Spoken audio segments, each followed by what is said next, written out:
Bienvenidos. Antes de comenzar con el relato, me gustaría saber desde dónde nos están escuchando y a qué hora te gusta escuchar estos relatos. Te leo en comentarios. Sin más que decir, comencemos. Me llamo Joel. Tengo 46 años y llevo más de 20 trabajando como taxista en la Ciudad de México. He visto de todo: asaltos, borrachos, parejas peleando en el asiento trasero. Hasta me ha tocado llevar paquetes que preferí no preguntar qué contenían.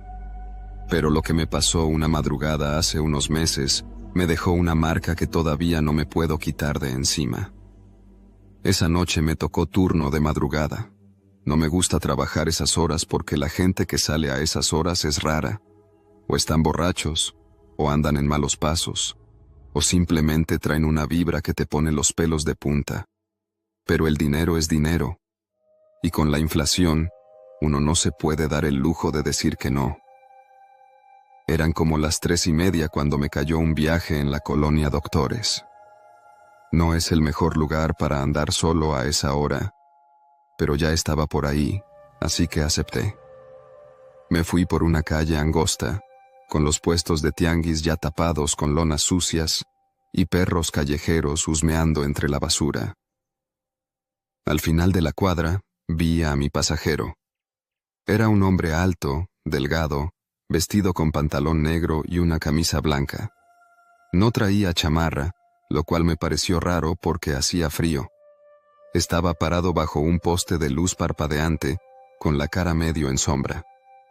No se movió ni hizo ninguna señal cuando llegué, solo se quedó ahí, esperando. Bajé la ventana. «Buenas noches. ¿Es el señor Jorge?» Tardó en responder. «Sí». Su voz era baja, pausada, como si le costara hablar. Se subió al asiento trasero sin hacer ruido y cerró la puerta con suavidad. «¿A dónde lo llevo?» Me pasó una dirección en la colonia Jusco, al sur. Quedaba lejos, pero el viaje pagaba bien. Metí la dirección en el GPS y arranqué. Desde el primer momento, el ambiente en el taxi se sintió raro. No me gusta hablar con los pasajeros si no me dan conversación, pero con este hombre el silencio era incómodo. De reojo lo veía por el espejo. Se sentó justo en el centro del asiento trasero, con las manos sobre las piernas. No se movía, ni siquiera pestañeaba. Traté de hacerle plática para romper la tensión. ¿Viene de una fiesta o del trabajo?» «Trabajo. Nada más». «Ah, ¿y a qué se dedica?» Silencio. Decidí dejarlo en paz.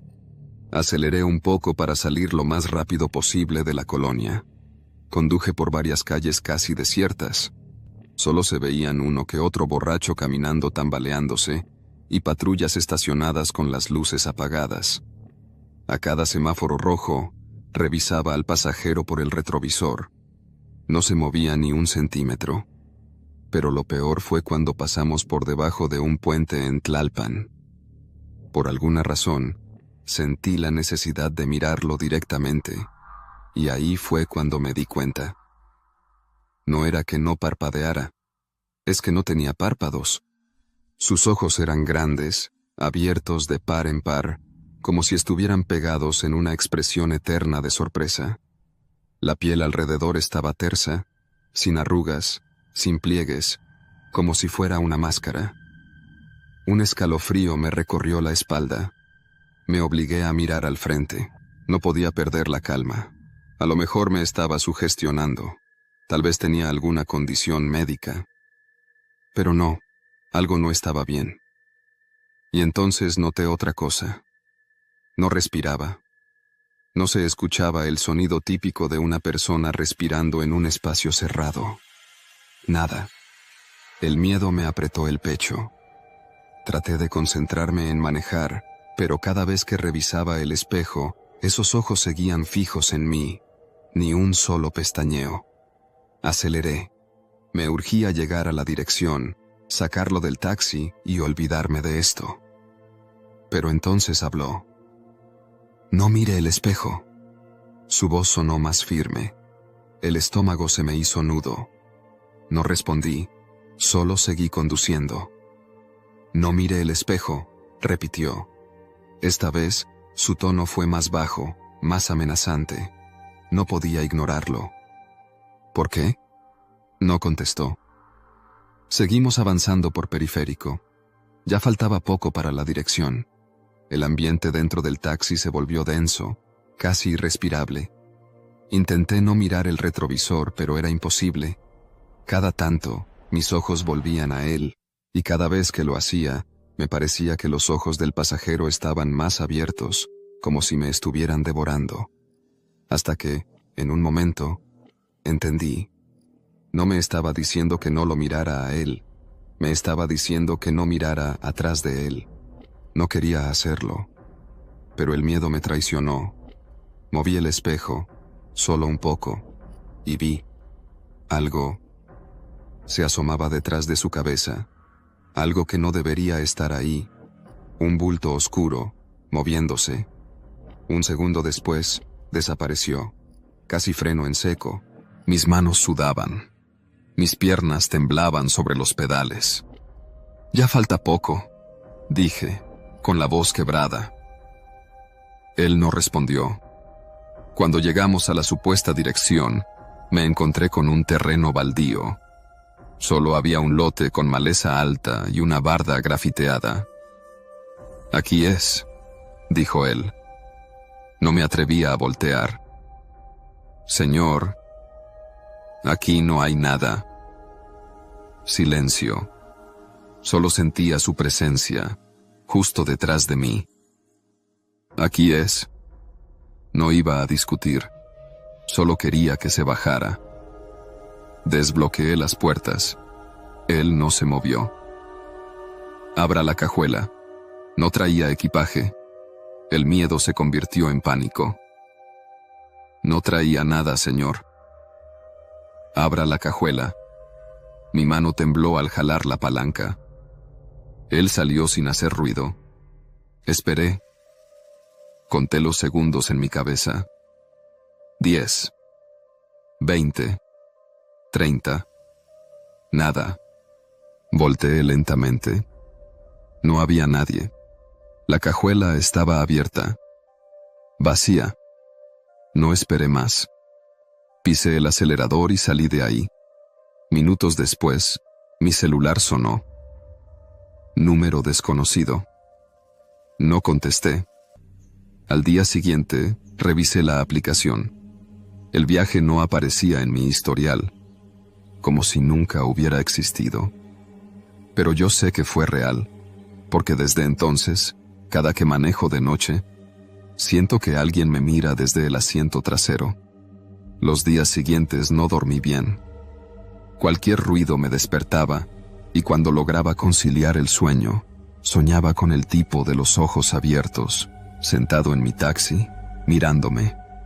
Intenté no darle importancia. Me repetía que todo había sido mi imaginación, que tal vez estaba demasiado cansado esa noche, que el frío y la oscuridad me jugaron una mala pasada. Pero había algo que no podía ignorar. Desde aquella madrugada, cada vez que abría la cajuela, sentía un olor raro. No era fuerte, pero estaba ahí, una mezcla de humedad y algo que me recordaba al hierro. Un día decidí limpiar a fondo el coche. Fui a un autolavado en la colonia Narvarte y pagué por el servicio completo. Mientras el tipo aspiraba el interior, me acerqué a la cajuela. Había algo pegado en la esquina derecha, donde casi no llega la luz.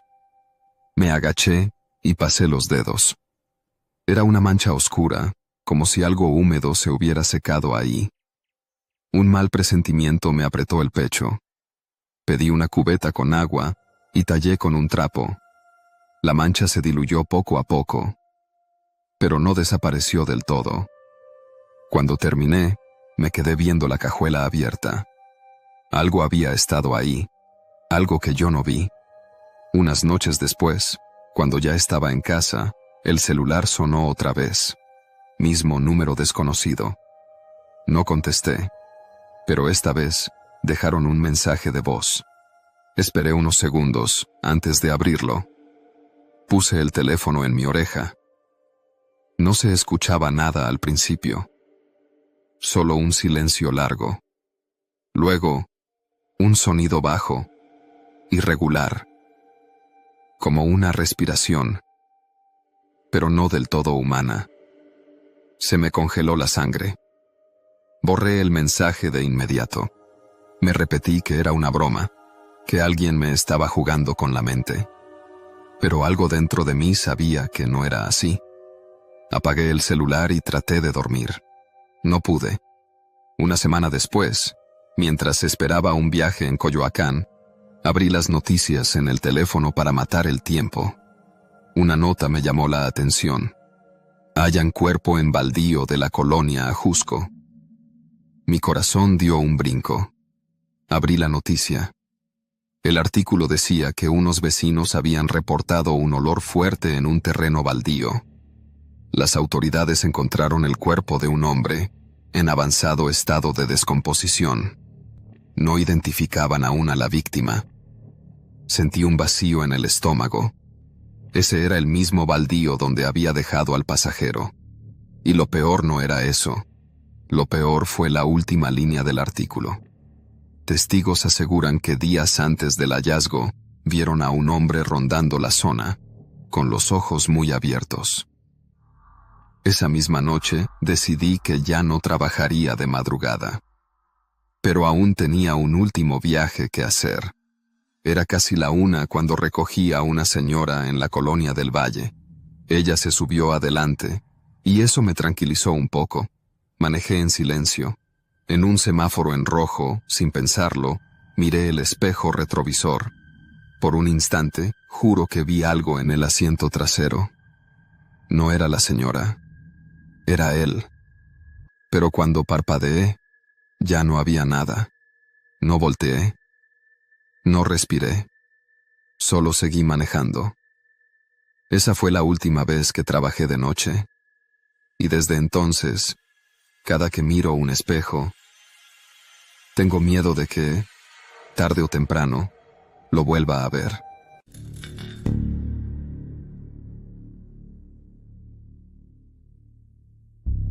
Me llamo Martín y trabajo como velador en un parque industrial en las afueras de la ciudad. No es un trabajo complicado, pero sí solitario.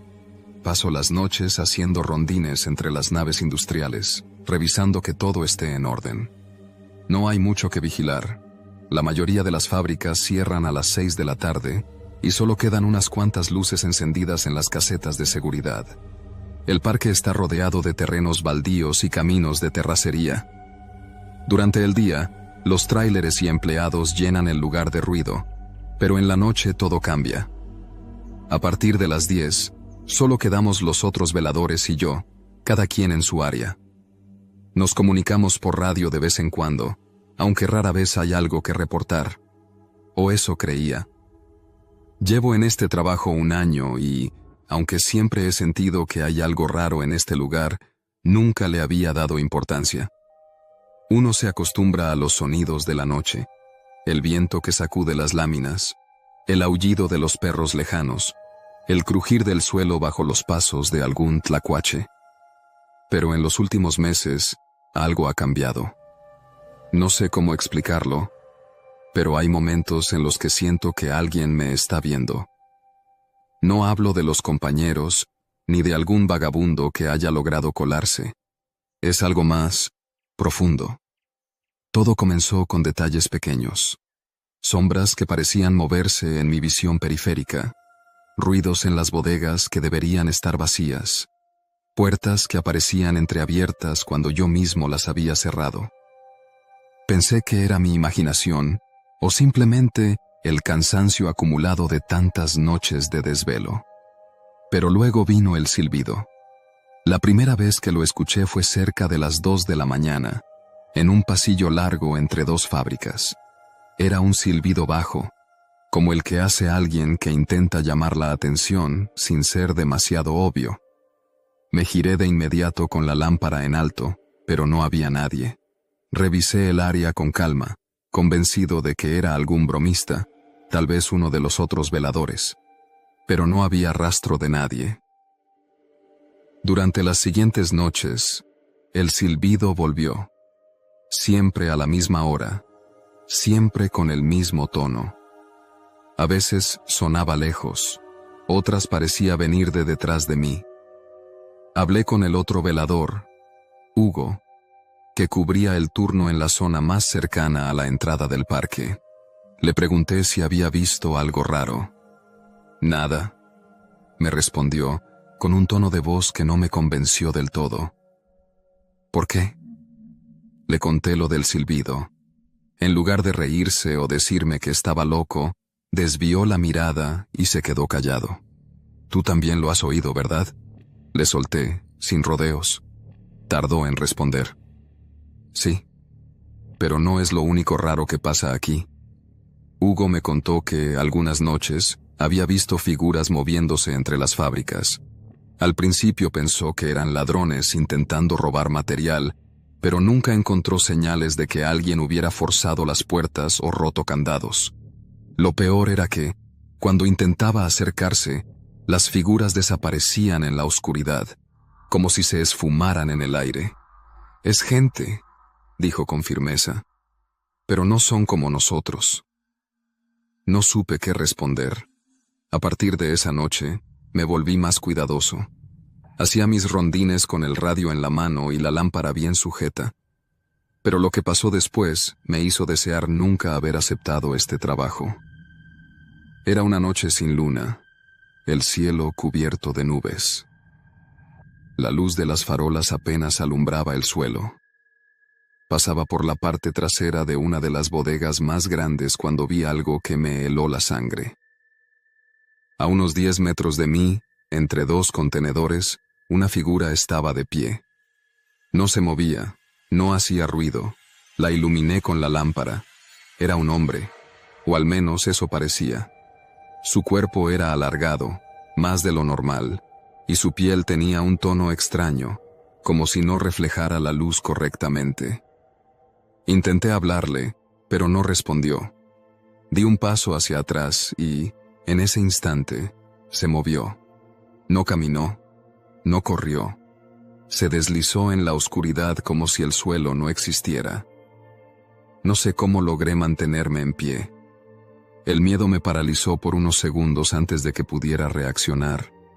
Eché a correr sin mirar atrás. Cuando llegué a la caseta, Hugo me vio la cara y supo de inmediato que algo me había pasado. Lo viste, ¿verdad? Solo pude asentir, con la respiración entrecortada. Esa misma madrugada, antes de terminar el turno, decidimos revisar el área. No encontramos nada fuera de lugar, pero justo cuando pensábamos que todo había terminado, vimos algo en el suelo. Huellas.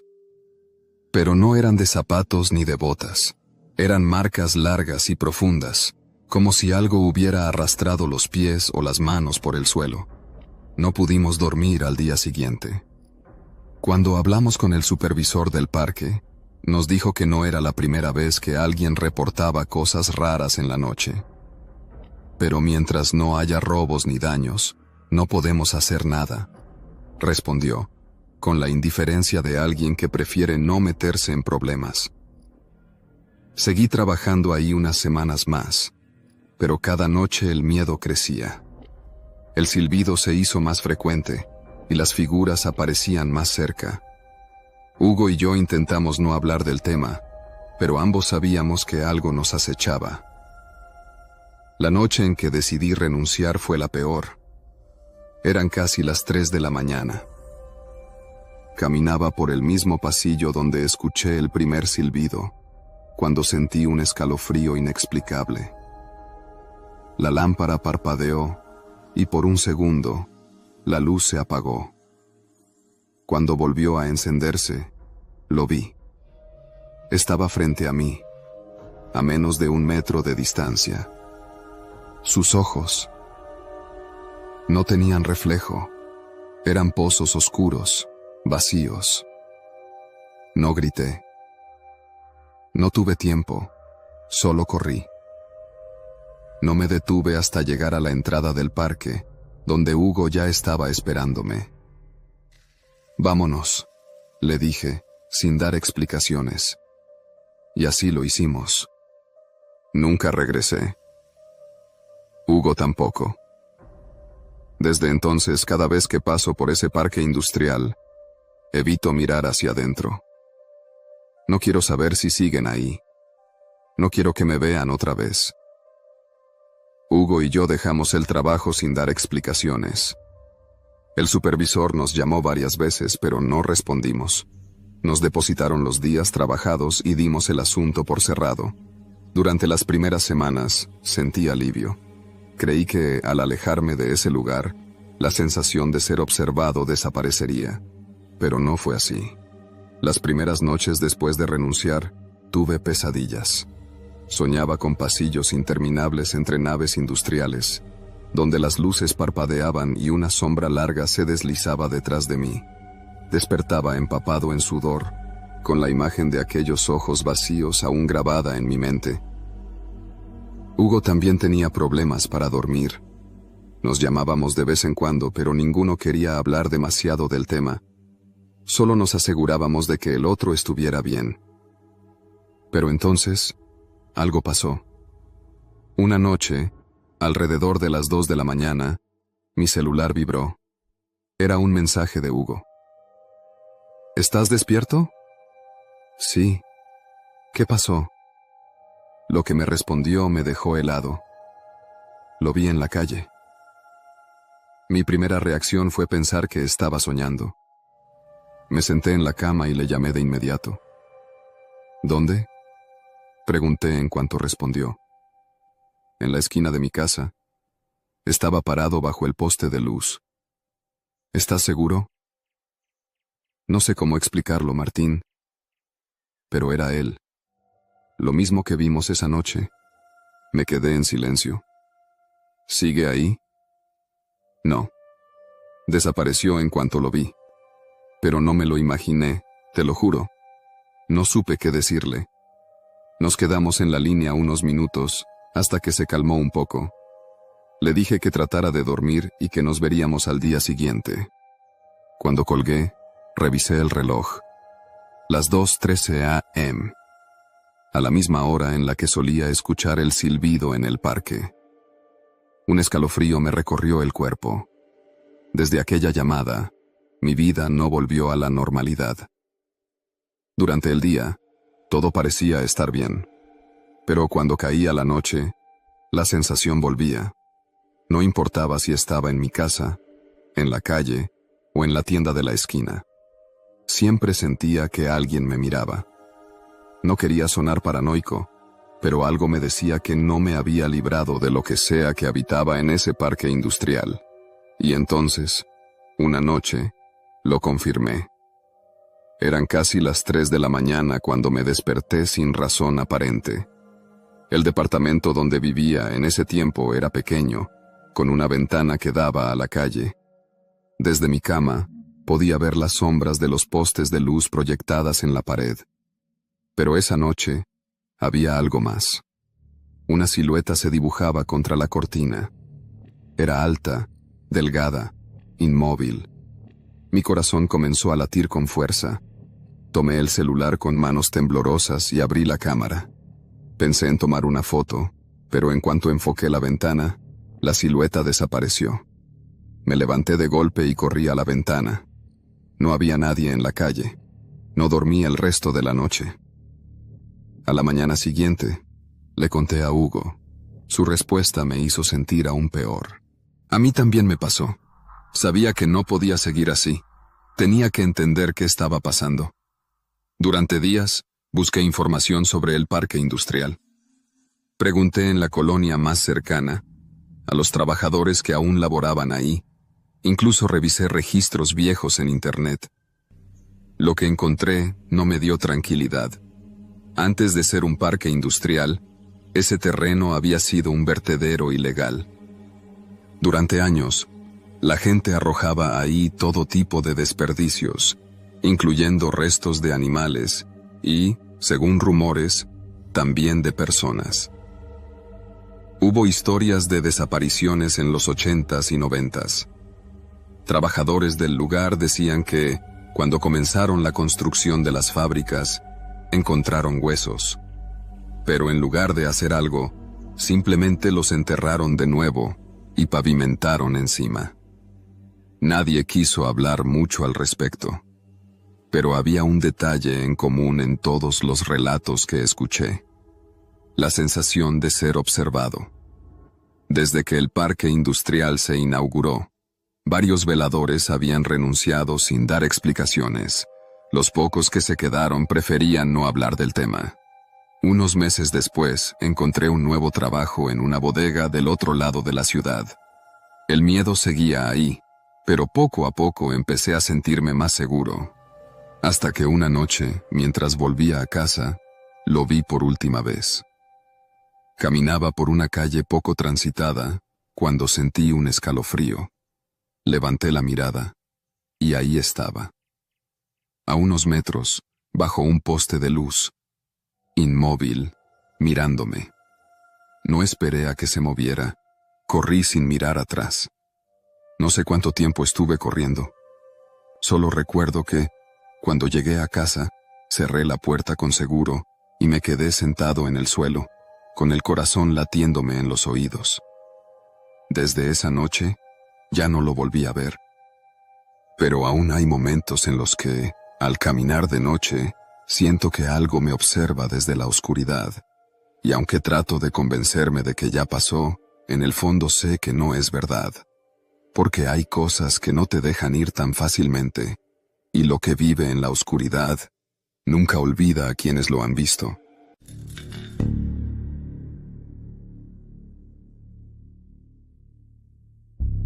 Me llamo Andrés, y lo que voy a contar es algo que me sigue atormentando hasta hoy. Han pasado casi 10 años desde aquella noche, pero todavía me despierto con la sensación de que algo nos está observando. No sé si fue real, si lo imaginamos, o si simplemente la carretera nos jugó una broma macabra. Pero juro que lo vivimos. Era el verano de 2015. Yo tenía 22 años y viajaba con 3 amigos, Omar, Luis y El Pollo, a quien llamábamos así porque siempre se echaba para atrás cuando algo le daba miedo. Íbamos de regreso a la Ciudad de México después de pasar un fin de semana en un balneario en Morelos. Salimos tarde, casi a las 10 de la noche. Mejor nos quedamos en un motel y salimos mañana temprano, sugirió Luis. Pero Omar, que era el que manejaba, insistió en regresar esa misma noche. No quería gastar más dinero. No pasa nada, güey. Son 2 horas máximo. Vamos bien. El Pollo se quejaba desde el asiento de atrás. Chale, ya nos va a tocar la autopista vacía. ¿Y si nos pasa algo? Cállate, pinche Pollo, siempre con tus mamadas, se burló Omar. Tomamos la autopista como habíamos planeado, pero en algún punto, en vez de seguir la carretera México-Cuernavaca, Omar tomó una desviación. ¿Seguro que es por aquí?, pregunté. Sí, güey, es un atajo. Google Maps dice que nos ahorramos media hora. El camino era angosto, con curvas cerradas y sin iluminación. La señal del celular desapareció poco después de entrar. Al principio no nos preocupamos, pero conforme pasaban los minutos, la carretera se hacía más y más solitaria. Ningún carro venía en sentido contrario. Ni un alma. Pasaron 40 minutos y la carretera no nos llevaba a ninguna parte. Luis revisó el mapa en su teléfono, pero sin señal, no podía cargar nada. Creo que ya nos desviamos mucho. Deberíamos regresar. Omar empezó a inquietarse, pero intentó disimular. No, ya casi llegamos a una salida. A lo mucho, 10 minutos más. El Pollo miraba por la ventana, nervioso. No me gusta este lugar, güey. Se siente raro. Luis se acomodó en su asiento. A ver, pero... ¿qué tan seguro estás de que esto es un atajo? 100%. Fue entonces cuando lo vimos. A lo lejos, en medio de la carretera, Había un coche parado con las luces intermitentes encendidas. A simple vista, parecía abandonado. Omar frenó de golpe. ¿Qué pedo? ¿Y si alguien necesita ayuda? Pregunté. ¿Y si es una trampa? Dijo Luis en voz baja. El pollo ya estaba blanco. Nos quedamos en silencio, observando el auto. Era un sedán viejo, con las puertas cerradas pero las luces parpadeando. No se veía movimiento adentro. Omar pasó despacio junto a él y miramos hacia el interior. No había nadie. Esto ya está raro, güey, murmuró el pollo. Sigue manejando, ordené. Apenas pasamos el coche, Luis se giró para seguir viéndolo por la ventana trasera y soltó un grito. ¡No mames! ¡Las luces se apagaron! Omar aceleró. Nadie dijo nada por unos segundos, y entonces el carro apareció otra vez. Luis lo vio primero. No puede ser. Apenas doblamos en una curva, el mismo sedán viejo estaba ahí, con las luces intermitentes encendidas. ¡No mames! ¡Es el mismo coche! El miedo se convirtió en desesperación. Omar pisó el acelerador, pero la carretera se sentía interminable. No había pueblos, no había salidas, solo esa maldita brecha. Y después de 10 minutos más de camino, el coche apareció de nuevo. El mismo auto, en la misma posición. Nos estábamos volviendo locos. «¡No es posible!», gritó Omar. Luis comenzó a hiperventilar. «Estamos atrapados, güey». El pollo estaba hecho bolita en el asiento de atrás, rezando en voz baja. Entonces, Omar frenó de golpe. «Ya estuvo. Me vale madre. Vámonos por donde vinimos». Dio la vuelta en U y manejó en sentido contrario. Pero tras 5 minutos de regreso, el coche apareció de nuevo. Luis rompió en llanto.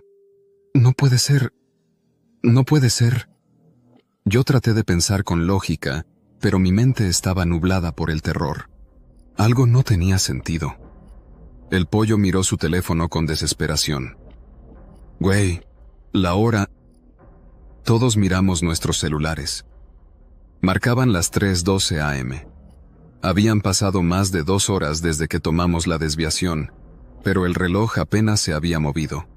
Estábamos al borde de la locura cuando Omar apagó el motor. «¿Qué haces?», susurré. «No nos estamos moviendo», respondió él, con la mirada perdida. «Solo creemos que sí». Luis sollozaba en silencio. Entonces, el pollo hizo algo que nadie esperaba. Se bajó del coche. «Güey, no hagas eso», le grité, pero ya estaba caminando hacia el auto abandonado. Lo vimos abrir la puerta del conductor.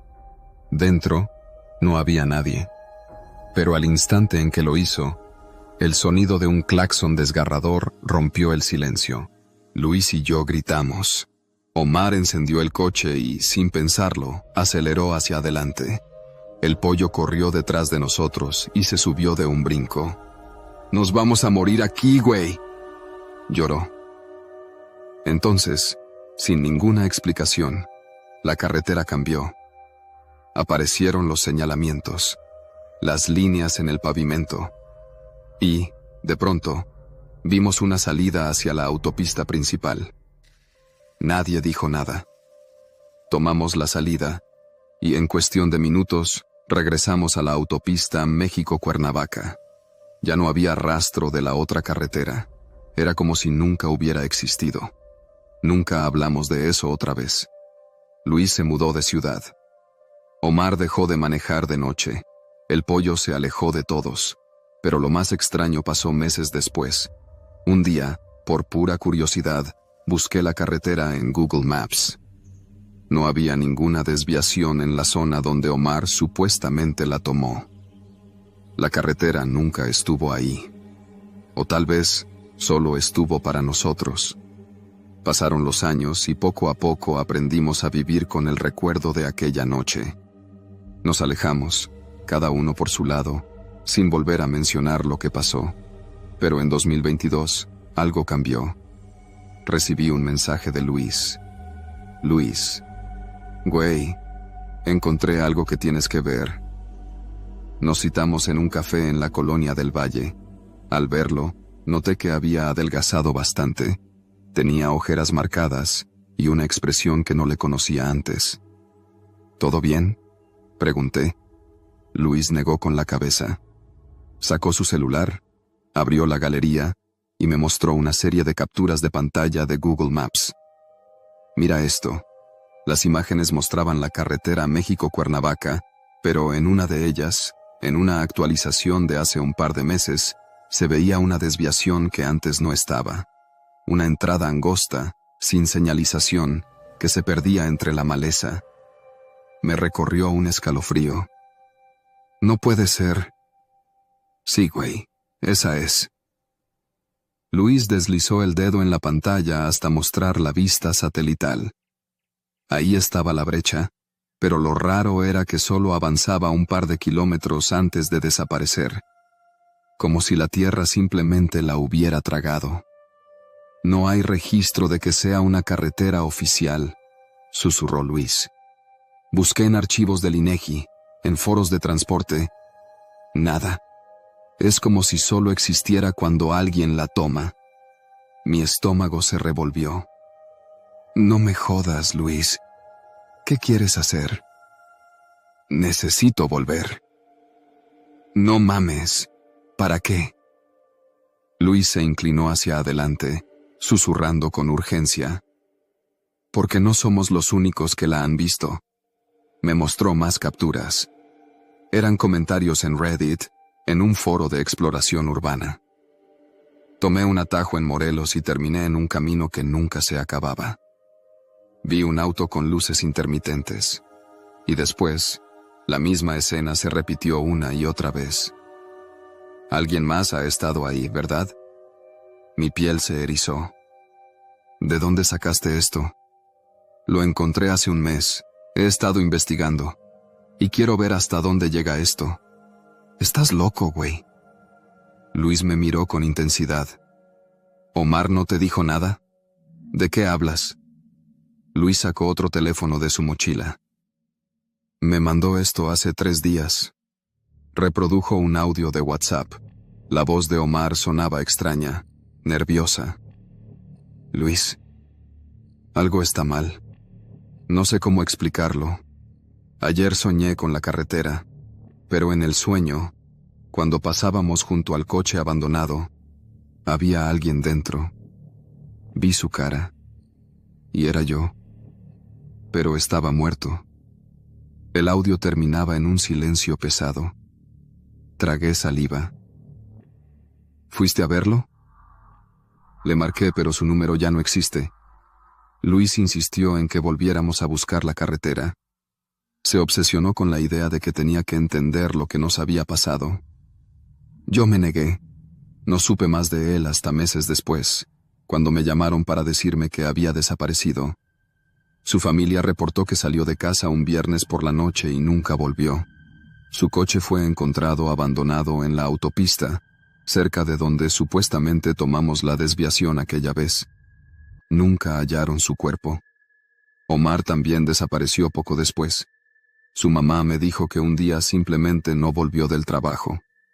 La policía encontró su coche, en el mismo punto donde apareció el de Luis. A veces me pregunto si la carretera los llamó de nuevo, si los estaba esperando, si un día también me llamará a mí.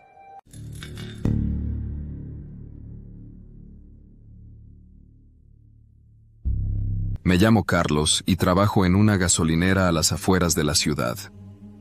No voy a decir cuál, pero si alguna vez has manejado por la carretera rumbo a los cerros cuando todavía es de noche, es probable que hayas pasado por ahí.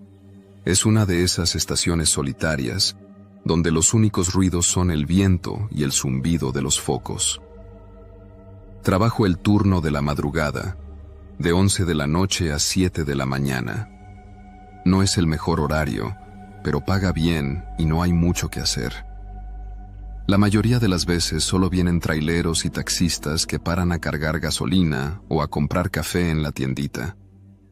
Hay noches tranquilas, donde me la paso mirando videos en el celular o platicando con Miguel, el otro despachador que cubre la otra bomba. Pero hay noches como aquella. Eran las 3 de la mañana, la hora más pesada. A esa hora casi no hay clientes y el silencio se siente más denso. Me había apoyado en la bomba, viendo un video en el celular, cuando escuché el ruido de un motor acercándose. Levanté la vista y vi un coche venir por la carretera, acercándose despacio. No tenía las luces altas, y por un momento pensé que iba a seguir de largo. Pero antes de llegar a la salida de la gasolinera, giró bruscamente y entró. Era un carro viejo, un sedán negro de los 90, tal vez un Nissan Tsuru o algo parecido. La pintura estaba opaca, casi sin reflejo, y las llantas parecían demasiado infladas, como si no hubieran tocado suelo en mucho tiempo. Se detuvo en la bomba número 3. No apagó el motor. Me acerqué con la costumbre de siempre. «Buenas noches, ¿cuánto le pongo?» No hubo respuesta. El vidrio del conductor estaba arriba, y por la iluminación de la estación no podía ver bien adentro. Solo distinguía una silueta en el asiento. Toqué suavemente el vidrio con los nudillos. «Señor, ¿cuánto le pongo?» Nada. El motor seguía encendido. Me sentí incómodo. No era la primera vez que me pasaba algo así. A veces llegan clientes medio dormidos o borrachos, y hay que insistirles. Me incliné un poco para tratar de ver mejor, pero el ángulo de la luz me daba en la cara y no distinguía mucho. Fue entonces cuando el vidrio comenzó a bajar, lento, con un sonido rasposo. Lo que vi me dejó helado. El hombre del asiento del conductor no se movía.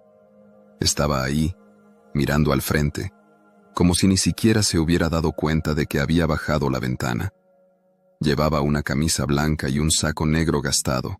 Su piel era pálida, como si no hubiera visto el sol en años. Pero lo más raro eran sus ojos. No porque tuvieran un color extraño, sino porque parecían apagados, como si no hubiera vida detrás de ellos. No parpadeaba, no respiraba fuerte, simplemente estaba ahí. «Señor», repetí, dando un paso atrás. Entonces movió los labios. No emitió ningún sonido, solo movió los labios como si estuviera hablando en silencio. Mi corazón empezó a latir más fuerte. «No lo escucho, señor». La boca del hombre seguía moviéndose, pero no salía ningún sonido. Me alejé otro paso y miré a Miguel, que estaba en la otra bomba. Me vio con el ceño fruncido, preguntándome con la mirada qué pasaba. Me giré de nuevo hacia el coche, pero el hombre ya no movía los labios. «Si necesita gasolina, tiene que decirme cuánto», murmuré. Entonces, sin previo aviso, el vidrio empezó a subir de nuevo. No lentamente, sino de golpe, y en cuanto se cerró, el carro se apagó. El motor, las luces, todo. El silencio que quedó después fue denso, como si hubiera absorbido todos los sonidos de la noche. Me quedé ahí, esperando a que el tipo hiciera algo, pero no se movió, no bajó del coche, no encendió las luces, nada. Solo estaba ahí, con las manos en el volante, mirando al frente.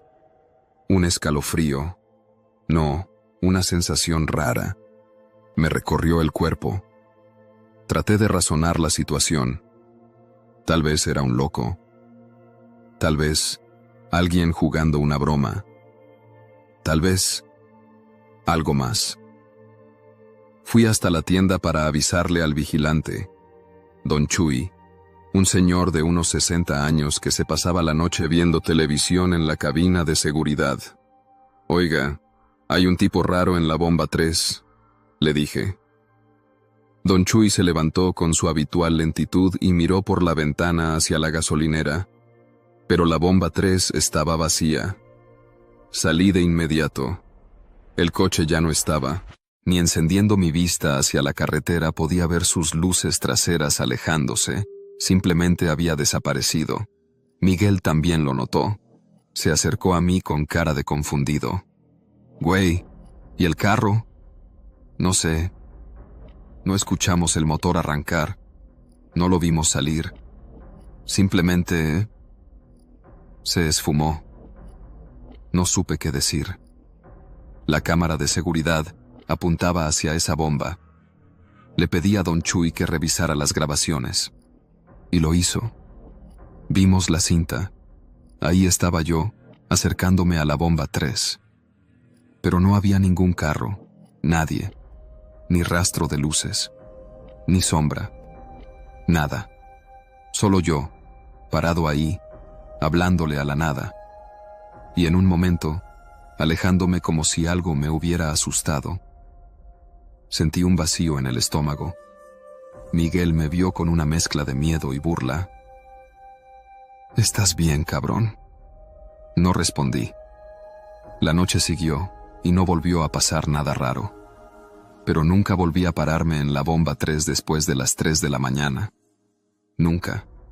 Pasaron los días, y aunque intenté olvidarme de lo que había pasado, algo dentro de mí no me dejaba en paz. No era miedo exactamente, era más bien una incomodidad profunda, como cuando sabes que olvidaste algo importante, pero no recuerdas qué. Me repetía a mí mismo que debía haber estado demasiado cansado, que tal vez mi mente me jugó una mala pasada, pero no lograba convencerme del todo. Lo que vi se sintió demasiado real, y lo peor no era eso.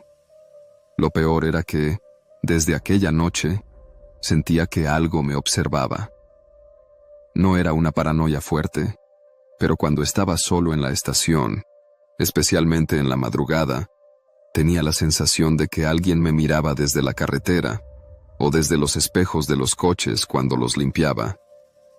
Era como si aquel hombre, o lo que fuera que vi, hubiera dejado algo atrás. Al principio no le dije nada a nadie, pero una noche, Miguel mencionó algo que me hizo congelarme. «Ayer me tocó el turno solo», dijo mientras se servía un café en un vaso de unicel, «y vi algo raro en la bomba 3. Mi mano se tensó alrededor de la charola donde llevaba las monedas de cambio». «¿Qué viste?» «No sé». Se encogió de hombros, como si alguien estuviera parado ahí, pero cuando me acerqué, no había nada. Lo miré, esperando que estuviera bromeando, pero no lo parecía. «¿Y no viste ningún carro?» «No, solo sentí como si alguien estuviera viéndome». No insistí más, no quería hablar del tema, pero después de eso, las cosas se pusieron aún más raras. Una madrugada, un taxista entró a cargar gasolina. Era un señor de unos 50 años, de los que llevan años trabajando de noche y han visto de todo en la carretera. Me saludó como siempre, pero cuando vio la bomba 3, frunció el ceño. «¿Sigue viniendo ese cabrón?», dijo sin mirarme. Su pregunta me tomó por sorpresa. «¿Cuál cabrón?». El taxista señaló con la cabeza hacia la bomba 3. «El del carro negro». Sentí que el estómago se me encogía. «¿Lo ha visto antes?». El taxista me miró como si yo fuera el raro. «Pues claro, ese güey viene desde hace años, siempre a la misma hora». «¿Y qué hace?». «Nada. Se queda ahí, con el motor encendido. A veces baja la ventana, pero no dice nada». Mi piel se erizó. «¿Quién es?». El taxista se encogió de hombros. «¿Quién sabe? Yo una vez le toqué el vidrio, pero no respondió. Nomás me miró. Se quedó callado un momento y luego agregó: «Pero no tiene ojos normales, ¿verdad?». Sentí un escalofrío en la nuca. «¿Cómo sabe eso?». El taxista soltó una risa seca, porque también me miró. No quise seguir la conversación. Terminé de despacharle la gasolina y le cobré. Pero ya no estaba solo con esto. Otros clientes nocturnos empezaron a mencionar cosas parecidas. Un trailero dijo que había visto un coche negro estacionado afuera de la gasolinera, pero cuando pasó a cargar combustible, ya no estaba. Un motociclista juró que vio a alguien dentro del coche, pero que cuando parpadeó, el carro estaba vacío. Poco a poco, la historia del hombre del Tsuru negro se convirtió en un rumor entre los que pasaban por la estación de noche. Pero había una última cosa. Un día, cuando ya no podía más con la duda, le pregunté a Don Chuy si él sabía algo. El viejo me miró con los ojos cansados y suspiró. Ya sabías que algo raro pasaba en esta estación, ¿verdad? No respondí. Hace muchos años, dijo, sacando un cigarro y encendiéndolo con las manos temblorosas. Trabajaba aquí otro despachador, un muchacho joven como tú. Una noche, a las 3 de la mañana, un carro negro llegó a la bomba 3. El conductor no respondió cuando le hablaron. El muchacho, cansado de esperar, abrió la puerta del coche. Se quedó en silencio, dando una calada profunda al cigarro. ¿Y qué pasó?, pregunté. Don Chuy soltó el humo por la nariz. El carro estaba vacío. ¿Cómo que vacío? Vacío. Sin asientos, sin volante, sin motor. Solo la carcasa. Me quedé helado. ¿Y qué le pasó al despachador? Don Chuy apagó el cigarro contra la mesa y me miró con expresión seria. No sé. ¿Cómo que no sabe? Desapareció. Tragué saliva. ¿Y encontraron el coche? El viejo negó con la cabeza. Nunca. Desde aquella noche, dejé de mirar la bomba 3. Y cuando marcaban las 3 de la mañana, me encerraba en la tienda.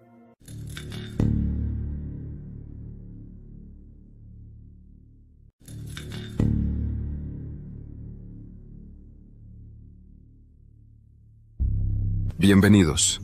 Antes de comenzar con el relato, me gustaría saber desde dónde nos están escuchando y a qué hora te gusta escuchar estos relatos. Te leo en comentarios. Sin más que decir, comencemos.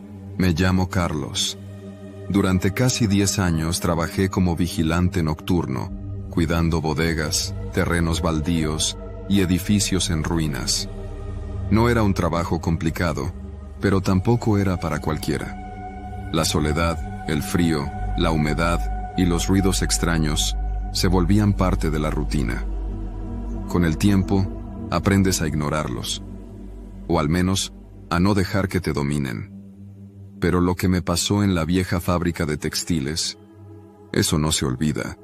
Era una nave industrial gigantesca a las afueras de la ciudad, cerrada desde los años 90. Alguna vez fue una de las fábricas más importantes de la región, pero un incendio destruyó parte del complejo y nunca se recuperó. Años después, la dueña murió, y sus herederos jamás se pusieron de acuerdo sobre qué hacer con la propiedad. Mientras tanto, contrataron una empresa de seguridad para vigilar que no entraran vándalos o invasores. Así terminé ahí, con un sueldo decente por sentarme 8 horas en la caseta, hacer rondines cada tanto y asegurarme de que nadie se metiera. Al menos, eso creí. La primera noche transcurrió sin incidentes. Recorrí los pasillos oscuros con una linterna, cuidando no pisar vidrios rotos ni montones de escombro. A veces veía ratas correr entre las sombras o escuchaba el viento silbar entre las láminas oxidadas. Nada fuera de lo normal. Pero conforme avanzaron los días, empecé a notar cosas raras. Uno de los portones traseros, que siempre aseguraba con un candado oxidado, aparecía entreabierto al inicio de mi turno. Pensé que quizá algún compañero de otro turno lo dejaba así por descuido, aunque no tenía sentido. Una noche encontré huellas de zapatos en el polvo, como si alguien hubiera caminado descalzo sobre la tierra acumulada en el suelo. Le pregunté a don Eusebio, el vigilante de la mañana, si había notado algo extraño. Se me quedó viendo un rato y solo dijo: «Nomás haz tu trabajo y no preguntes». Me quedé con la duda, pero seguí con mi rutina. La tercera semana todo cambió. Aquella noche el frío era insoportable. A eso de las 3 de la mañana, mientras revisaba los viejos almacenes, escuché un ruido. No fue el típico crujido de la estructura o el arrastre del viento. Fue un golpe seco, como si algo hubiera caído. Apagué mi lámpara y me quedé quieto. Esperé. Luego lo oí. Pasos. Venían de uno de los pasillos traseros. Saqué mi radio, pero solo recibí estática. Caminé despacio, asegurándome de pisar con cuidado. El aire olía a polvo y humedad, y había un leve tufo a quemado, como si alguien hubiera encendido cerillos. Al llegar al pasillo, vi algo que me detuvo en seco. Había una luz tenue parpadeando al fondo, como si alguien hubiera encendido una vela. Pero lo más inquietante fue la sombra, la silueta de una persona, de espaldas, inmóvil. Mi primer pensamiento fue que algún indigente se había metido a la fábrica. No era raro, pero algo en la postura de esa figura me puso nervioso. «Oye», dije con voz firme, «no puedes estar aquí». No respondió. Avancé unos pasos, encendiendo mi linterna. La luz iluminó un rincón vacío. No había nadie. Ni velas, ni sombra, ni nada. El corazón me martillaba el pecho. Miré a mi alrededor, pero no había señales de que alguien hubiera estado ahí. Decidí terminar el rondín rápido y volver a la caseta. Pero antes de llegar, vi algo que me dejó helado. La puerta de la bodega central estaba abierta de par en par. Esa puerta siempre estaba cerrada con cadena. Adentro, el aire estaba más frío, y el olor a quemado era más fuerte. Y entonces lo vi. Al fondo de la bodega, sobre el suelo polvoriento, había un círculo oscuro. Parecía una mancha de aceite o sangre seca. Pero al acercarme, vi que era ceniza. Y en el centro, un par de zapatos quemados. No quedaban pies dentro. Solo los zapatos, ennegrecidos y deformes. Me quedé paralizado. Fue entonces cuando escuché un sonido que no olvidaré jamás. Una risa baja, temblorosa, como si alguien se burlara de mí. Venía de la esquina más oscura de la bodega. Levanté la linterna con una mano temblorosa, apuntando hacia el origen del sonido. No había nadie. Corrí. No pensé, no revisé, no hice nada más que correr. Salí de la bodega, crucé el patio y me encerré en la caseta. Renuncié al día siguiente. No quise saber más. No fui por mi último pago, ni pregunté si alguien más había visto lo mismo. Pero antes de irme, pregunté a un viejo que vendía tamales cerca de la fábrica si conocía la historia del lugar. «Ahí murieron varios cuando el incendio», dijo sin mirarme. «Se quemaron vivos. Algunos dicen que sus pasos todavía suenan en la fábrica». No respondí. Solo me fui. Pero a veces, cuando paso por ahí, veo una luz parpadear en el fondo de la nave. Como si alguien aún estuviera ahí dentro. Esperando. Después de renunciar, intenté olvidarme de la fábrica. Encontré otro trabajo en un estacionamiento nocturno, más tranquilo, sin ruinas ni ruidos extraños. Pero cada vez que pasaba por la avenida principal, donde la silueta oxidada de la fábrica aún se alzaba contra el cielo, sentía un escalofrío en la espalda. No hablé del tema con nadie. Al menos no hasta que, unos meses después, me encontré con Mario, un excompañero de seguridad que había trabajado ahí años antes. Nos topamos en una tienda de abarrotes cerca de mi casa. Al principio, la conversación fue casual, pero cuando mencioné que había estado de guardia en la fábrica, su expresión cambió. ¿Cuánto duraste?, me preguntó. ¿Un mes? ¿Aguantaste más que otros? Lo miré con curiosidad. ¿Tú también viste algo? Mario suspiró, sacó una cajetilla de cigarros y encendió uno. No sé qué vi, dijo, exhalando el humo lentamente. Pero no fui el único. Me contó que, en los primeros años después del incendio, la fábrica tuvo varios vigilantes nocturnos, pero la mayoría renunciaba en menos de una semana. Alguien veía sombras, otro escuchaba voces. Un tipo juró haber visto a un hombre arder en llamas y desaparecer. Y lo peor, continuó, es que nadie sabe cuántos murieron realmente en el incendio. Se habló de 5 o 6 obreros atrapados, pero la dueña, ella nunca confirmó nada. ¿Cómo que no confirmó? Mario tiró el cigarro al suelo y lo aplastó con la suela. La fábrica cerró sin dar explicaciones.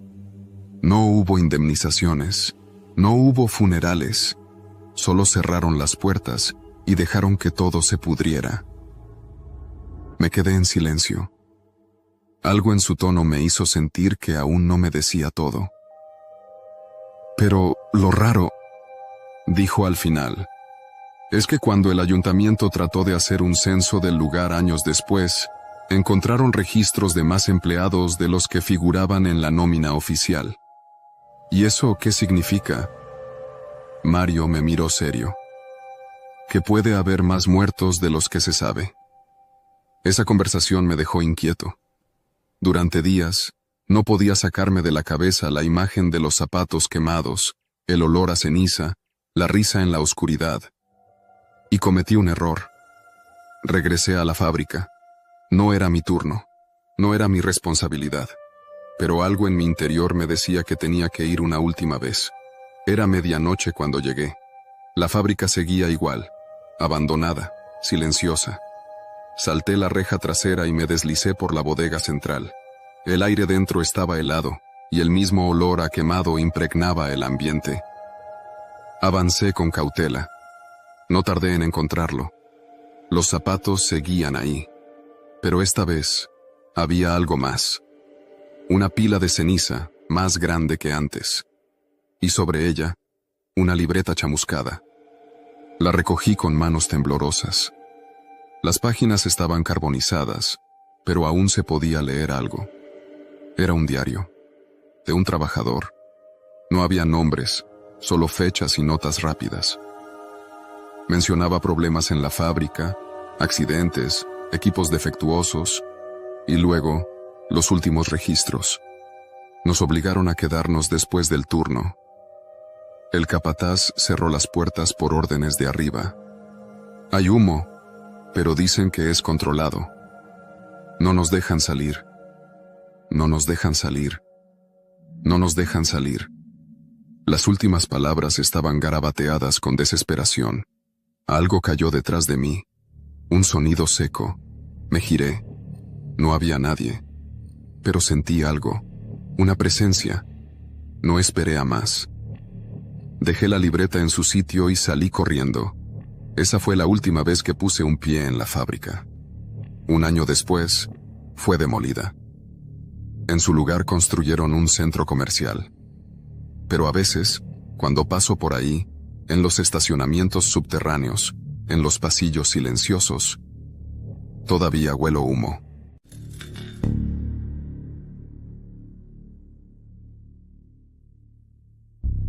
Me llamo Arturo y he sido taxista en la Ciudad de México por más de 15 años. He visto de todo en la calle: borrachos que vomitan en el asiento trasero, parejas discutiendo como si no hubiera mañana, tipos sospechosos que me hacen rezar en silencio para que no saquen una navaja. Pero lo que me pasó aquella noche, eso me hizo considerar dejar el volante para siempre. Era viernes, pasada la medianoche, y estaba estacionado cerca de un Oxxo en Insurgentes, esperando una última carrera antes de irme a casa. El cansancio ya me pesaba. pero necesitaba el dinero. Entonces, sonó la notificación en la aplicación. Un viaje desde la colonia Doctores hasta una zona cerca de Ajusco. No me gustó mucho la idea. Esa parte de la ciudad es oscura y desolada a esas horas, pero la tarifa dinámica hacía que el pago valiera la pena. Acepté el viaje y conduje hasta el punto de recogida. Ahí estaba él. Un hombre de unos 40 años, delgado, con un saco negro y un maletín. Me hizo una seña para que bajara la ventanilla. «Buenas noches, joven. ¿Es usted Arturo?», preguntó con voz educada. «Sí, señor. Súbase». Se sentó en el asiento trasero, colocó su maletín sobre sus piernas y me dio indicaciones con voz pausada. «Vámonos por Tlalpan, y luego tomamos la desviación a Picacho Ajusco». Asentí y puse el taxímetro en marcha. El camino al principio fue normal. El tráfico a esas horas ya no era problema, y el pasajero no era de los que hablaban mucho. Solo miraba por la ventana, como si estuviera pensando en algo muy serio. Al llegar a la desviación hacia el Ajusco, la ciudad quedó atrás y la carretera se volvió más oscura. Los faros iluminaban apenas unos metros adelante, y la neblina empezaba a formarse sobre el asfalto. «¿Hasta dónde lo llevo exactamente, jefe?», pregunté, intentando sonar casual. «Más adelante, yo le aviso». Seguimos subiendo. El frío entraba por las rendijas de las ventanas, y la señal del celular empezó a fallar. Pasaron unos 15 minutos, y el hombre no decía nada. Empecé a inquietarme. «¿Vive por aquí?», solté para romper el silencio. «Digamos que sí», respondió sin dar más detalles.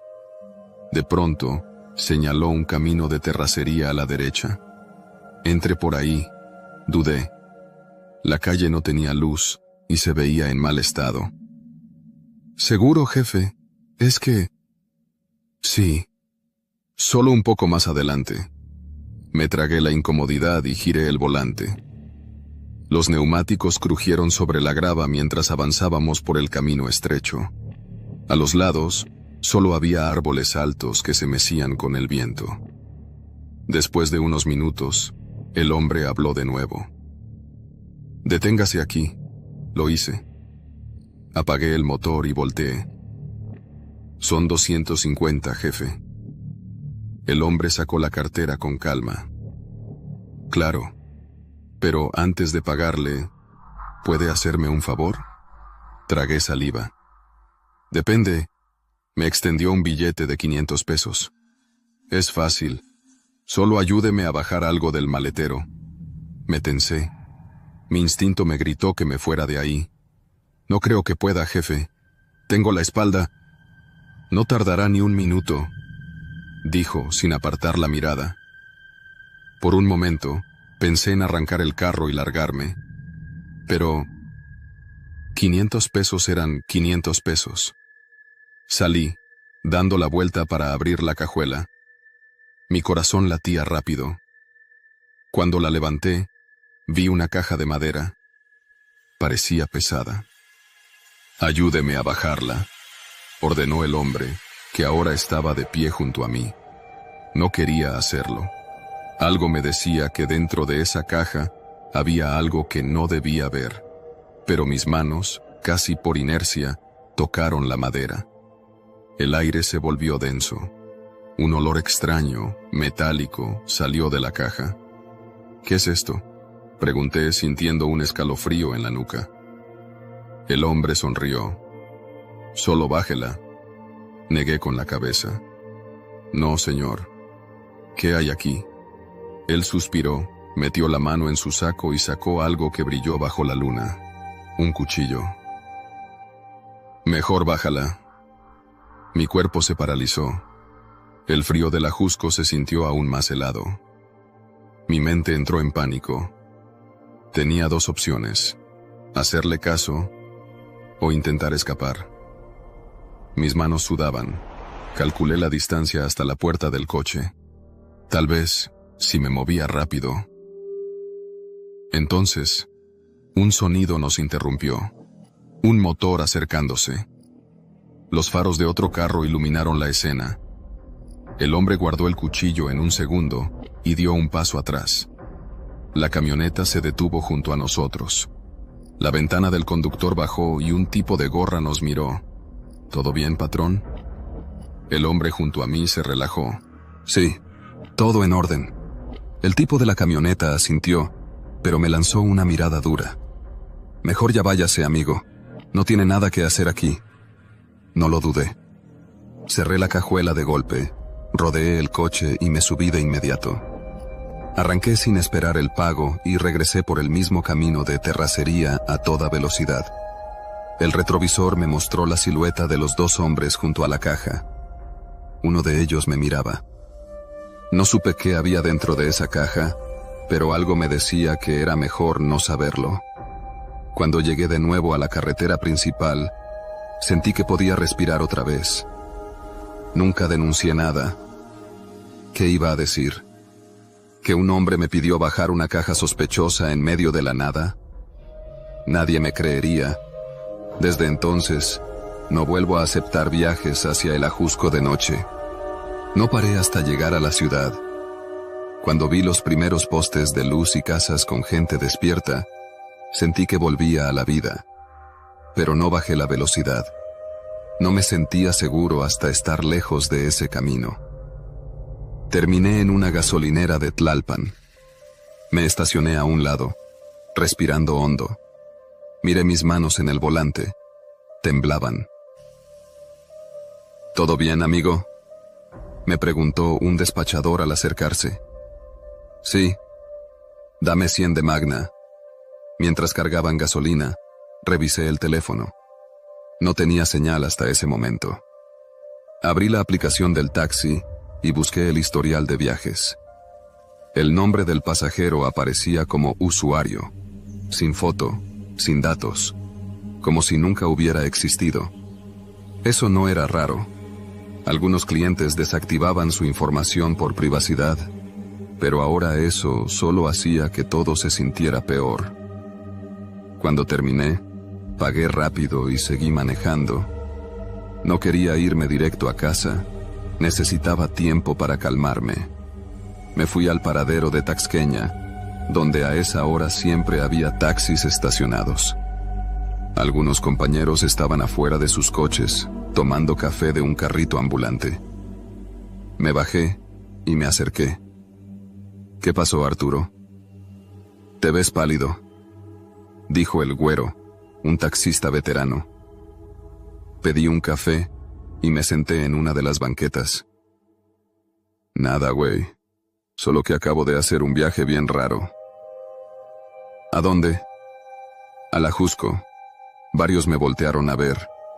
Uno de ellos, el flaco, chasqueó la lengua. Te dije que no agarres viajes para allá de noche. Les conté lo que pasó. No exageré nada, tal como lo viví. El güero negó con la cabeza. No es la primera vez que escucho algo así. Me enderecé.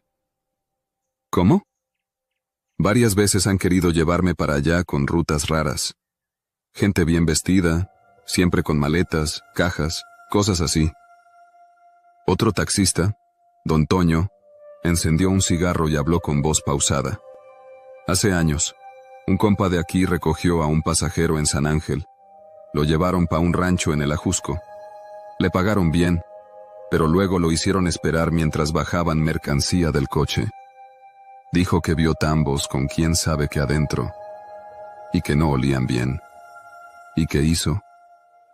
Nada. Se quedó callado y se fue. Lo mejor que pudo hacer. Nos quedamos en silencio.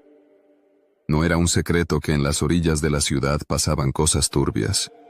Tráfico de lo que te imagines, casas de seguridad, fosas clandestinas. Pero una cosa era saberlo y otra vivirlo de cerca. Miré mi café, ya frío. ¿Y ustedes qué harían? El güero se encogió de hombros. Si no viste nada, no sabes nada. Mejor olvídalo. Pero yo no podía. Me despedí de los compañeros y decidí irme a casa. Cuando llegué a mi departamento en Iztapalapa, ya pasaban de las 3 de la mañana. Me tiré en la cama sin quitarme la ropa. El cansancio me venció. Un sonido me despertó. El teléfono vibrando.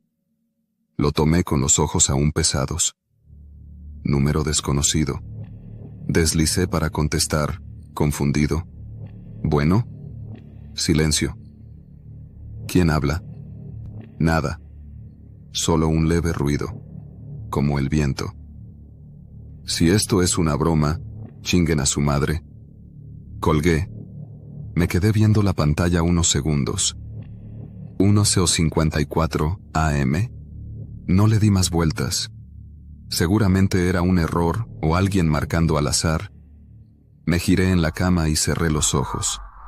5 minutos después, otra vez. El mismo número. Ahora sí sentí un escalofrío. No contesté. Esperé a que terminara de sonar.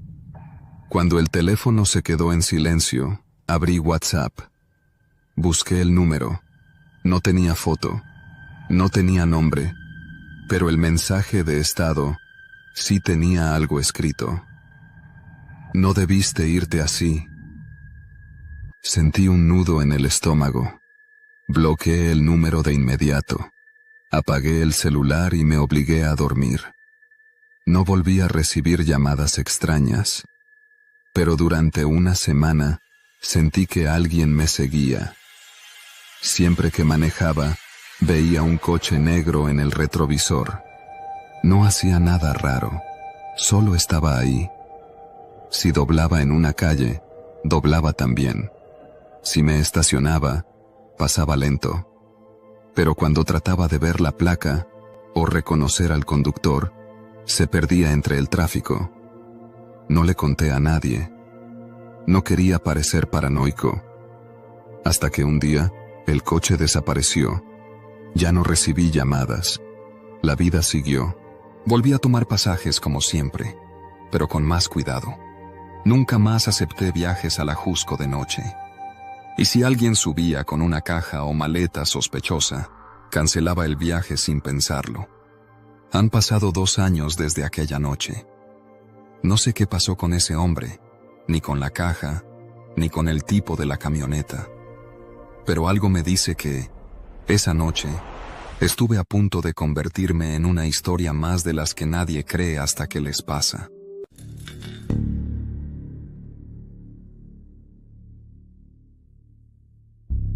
Me llamo Rubén, tengo 32 años y llevo años explorando la sierra en solitario.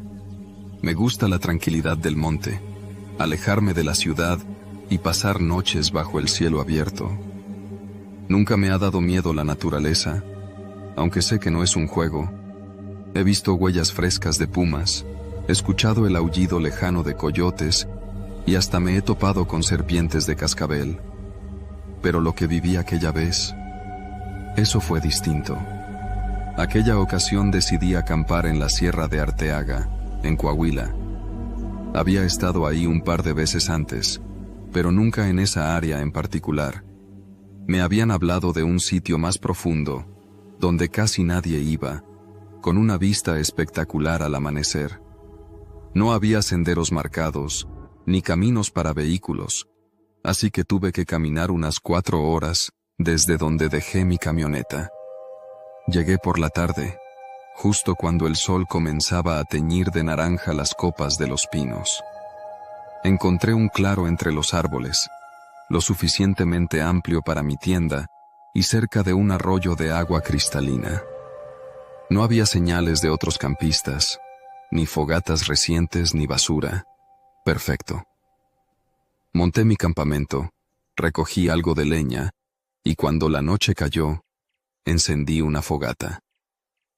Cenando unas latas de atún con galletas saladas, disfruté del silencio del monte. Bueno, no era realmente silencio.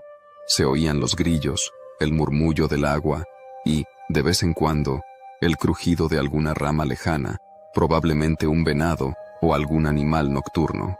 Nada fuera de lo normal. Hasta que, después de la medianoche, noté algo extraño. No sé exactamente qué me despertó. Tal vez un sonido sutil o simplemente la sensación de que algo andaba mal. Salí de mi tienda con la lámpara en mano y revisé los alrededores. La fogata se había apagado casi por completo, dejando solo brasas tenues. Apunté la linterna hacia el bosque. Nada, pero sentí algo, como si me estuvieran observando. Miré alrededor con más atención.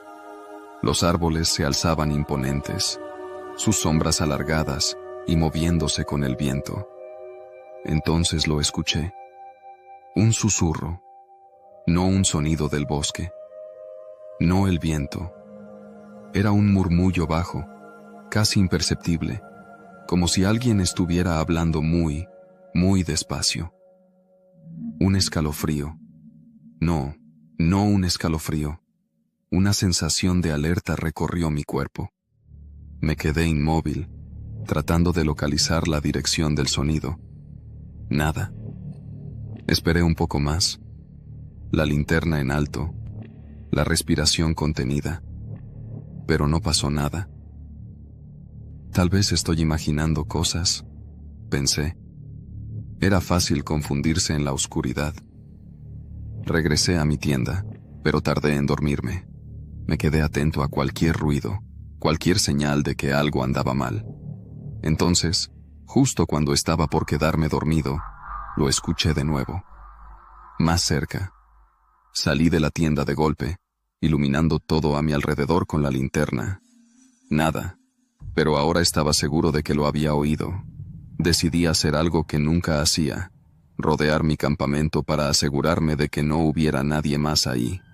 Caminé despacio, revisando cada rincón con la linterna, y fue entonces cuando los vi. Huellas, no de animal. Eran huellas humanas, descalzas, marcadas en la tierra húmeda cerca del arroyo, justo al borde de mi campamento. Mi pecho se apretó.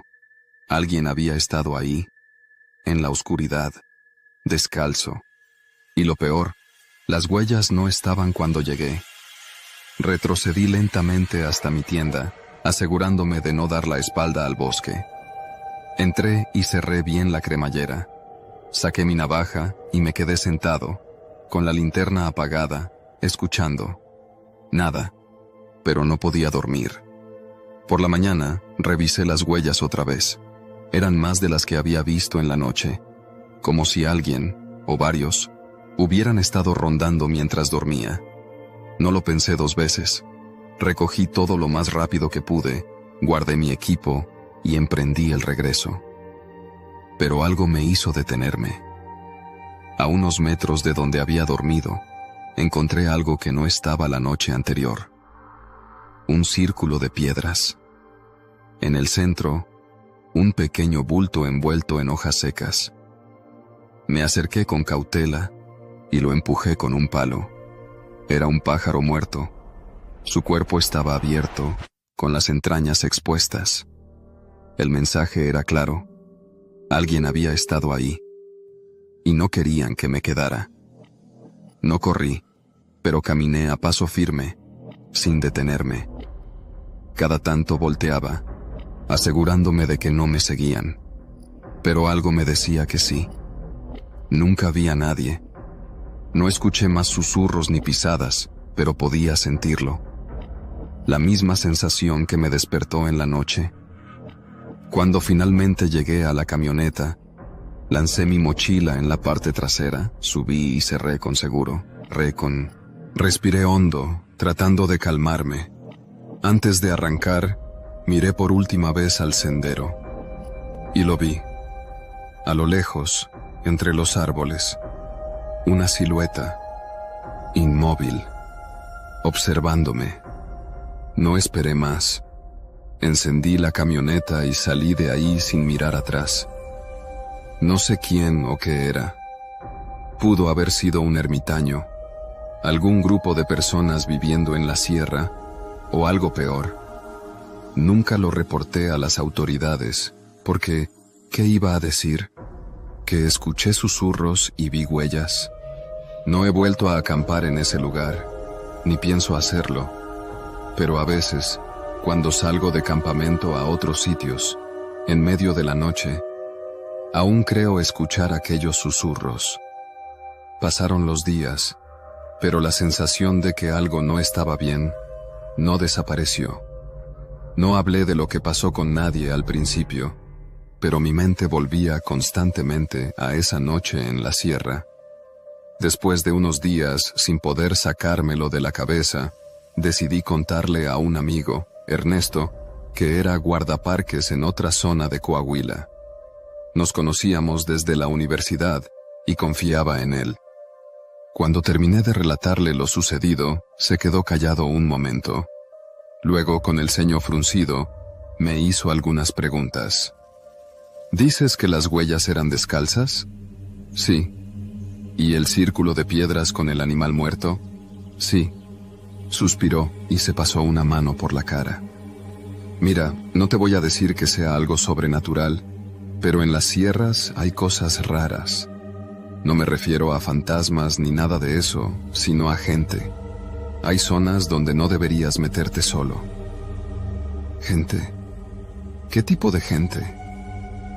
Hay grupos que se esconden en la sierra, algunos por razones que no quieres saber.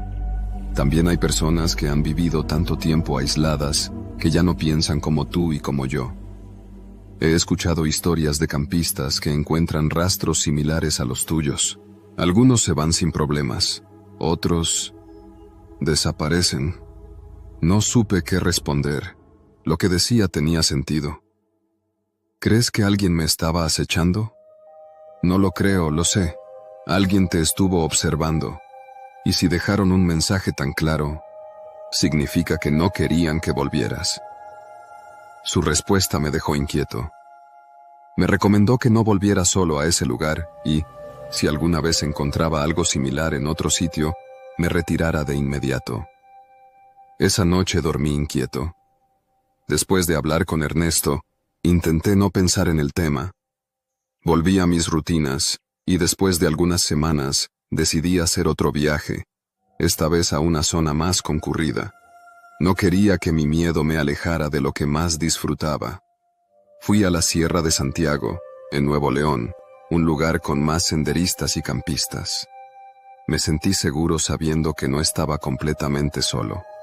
Pero la segunda noche, algo volvió a inquietarme. Caminé un rato al anochecer, solo para despejarme. Cuando regresé al campamento, me pareció ver algo entre los árboles. Me detuve y observé. Nada. Pero la sensación estaba ahí. No me atreví a explorar. Me quedé junto a la fogata hasta que el sueño me venció. Por la mañana, al despertar, sentí una incomodidad inmediata. Miré a mi alrededor y mi corazón se aceleró. Junto a mi tienda, en la tierra, había huellas descalzas, idénticas a las de aquella vez en Arteaga.